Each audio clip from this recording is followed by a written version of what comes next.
নমস্কার বন্ধুরা, শুভ সকাল। রিভার্স ডিমে সকলকে স্বাগতম। তো সকালবেলায় কিন্তু আমরা তিনজনে রেডি হয়ে গেলাম, যেতে হবে যাত্রায়, কারণ আজকে আমার পরীক্ষা আছে। তো ৯টা থেকে পরীক্ষা, এখন কিন্তু অলরেডি ৮টা বেজে গিয়েছে, এখন তাড়াতাড়ি যেতে হবে। আজকে অনেকটা ঠান্ডা পড়েছে, আর সোহাগ যাবে না, সোহাগ থাকবে। শুক্রবারেও তো বরাবর চলে যায়, কিন্তু আজকে যাবে না, তো বাড়িতেই থাকবে। তো আমরা তিনজনেই রেডি হয়ে গেলাম, তাড়াতাড়ি বেরোচ্ছি। তো দেখতে থাকি বন্ধুরা সারাদিনের ভিডিওটা। তো রাস্তায় বের হয়েই দেখো কি অবস্থা, এত কুয়াশা। কুয়াশায় পরে মানে কিছু দেখা যাচ্ছে না, পাশে যে জায়গা মানুষ যাচ্ছে কিংবা গাড়ি আসতেছে যাচ্ছে, কিছু দেখার উপায় নাই। একদম কাছে না গেলে দেখা যায় না, দূর থেকে দেখো কি পরিমাণ কুয়াশা। আর তোমাদের দাদার তো হেলমেট দিয়ে মনে হচ্ছে পুরো টপ টপ করে জল পড়তেছে, আমার ব্যাগ ট্যাগ ভিজে কি অবস্থা।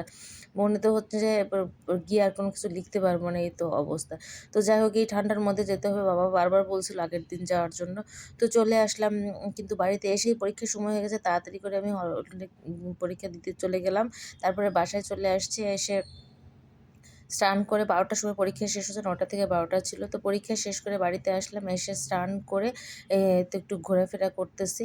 আর তার পরীক্ষা দিতে দিতে পরে গরম লাগতেছিল, এসে স্নান করে অনেকটা ভালো লাগতেছে। আর আজকে চলে যাওয়ার কথা ছিল নওগাঁ, কিন্তু সেটা আর যাওয়া হলো না।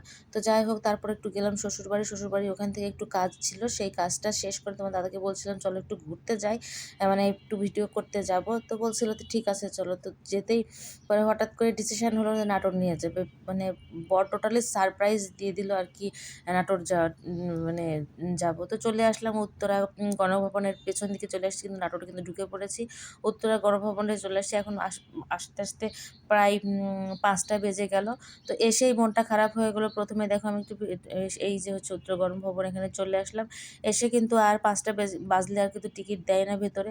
তো যা ভেতরে ভাবছিলাম যে আর যেতে হবে না, সব লোক বের হয়ে আসতেছে, এমন সময় আসা পড়লো। যাই হোক, আসলাম। আমি কোনো সময় এই ভেতরটা আমি যেতে পারি না, দেখতেও পারি না। পরে তোমার দাদা অনেক জায়গায় একটু মানে কার্ডের সঙ্গে বিভিন্ন রিকোয়েস্ট করে যে অনেক দূর থেকে আসছি, আমরা একটু যাবো, এই সেই অনেক কথা বললো। বলার পর যাই হোক উনি শেষ পর্যন্ত রাজি হলো, বললো যে 15 মিনিটের মধ্যে চট করে চলে আসেন। তো বন্ধুরা মানে কি বলবো, কিছু কিছু মানুষ এখনো ভালো আছে। তো যাই হোক, থ্যাংক ইউ, ওই গার্ডটাকে অনেক ধন্যবাদ।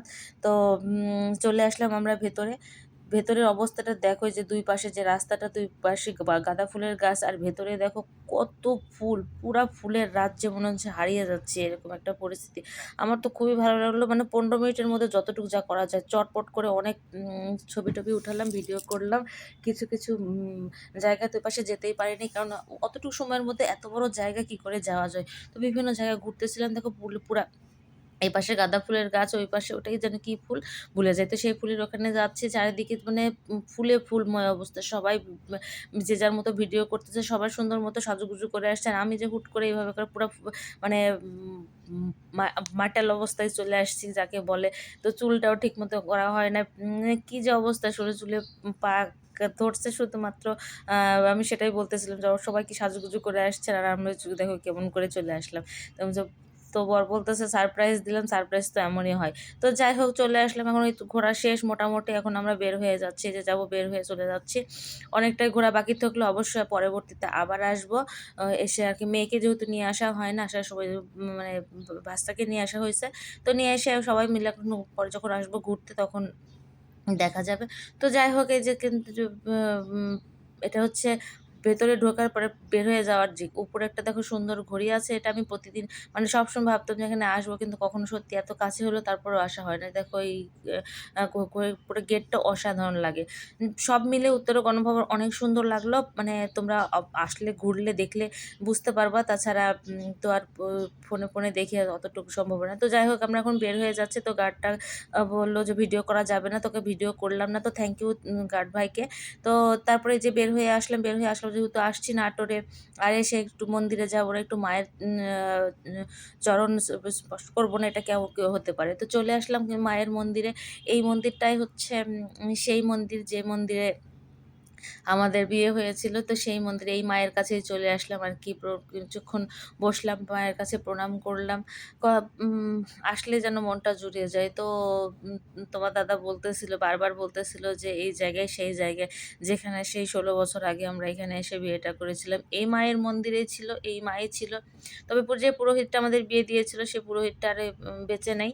আমরা এসে খোঁজ করি, কিন্তু অনেকদিন আগে সে মারা গিয়েছে। কিন্তু মায়ের আশীর্বাদে এখনো আমাদের সংসারটা যেন ভালো থাকে, ভালোভাবে হয়। তোমাদের কাছেও আশীর্বাদ রইলো যে যতদিন বাঁচি যেন একসঙ্গে ভালোভাবে থাকতে পারি আমরা। এটা হচ্ছে মায়ের কাছে প্রার্থনা, আর কিছু চাওয়ার নাই। আর সবাই যে যেখান থেকে আছে সুস্থ থাকুক, ভালো থাকুক, এটাই প্রার্থনা। তো মায়ের কাছে অনেকক্ষণ বসলাম, ভিডিও করলাম, কথা বললাম। ইচ্ছা করে অনেকটা সময় বসে থাকতে, কিন্তু আসলে অনেক সন্ধ্যা হয়ে যাচ্ছিল। যেতে হবে, মেয়েকেও রেখে আসছি। সব মিলে যাই হোক প্রণাম-টণাম করে ওখানে একটু মায়ের নামে পূজা দিলাম। পূজা দিয়ে চলে আসলাম, কিন্তু তোমার দাদা একটু পাশে একটা দোকান ছিল, সেখানটায় একটু খাওয়া-দাওয়া করে চলে আসছি কিন্তু বাড়িতে। এই তো বাড়িতে চলে এসে একটু শ্বশুরবাড়ি ফার্স্টে একটু গিয়েছিলাম। ফোনে একটুও চার্জ ছিল না, কারণ এ কারণে কোনো ভিডিও দিতে পারছিলাম না। তো তারপর একটু চার্জ দিয়ে চলে আসলাম বাড়িতে। তো বন্ধুরা, এই ছিল সারাদিনের ভিডিও। ভিডিওটা ভালো লাগলে অবশ্যই লাইক, কমেন্ট করো।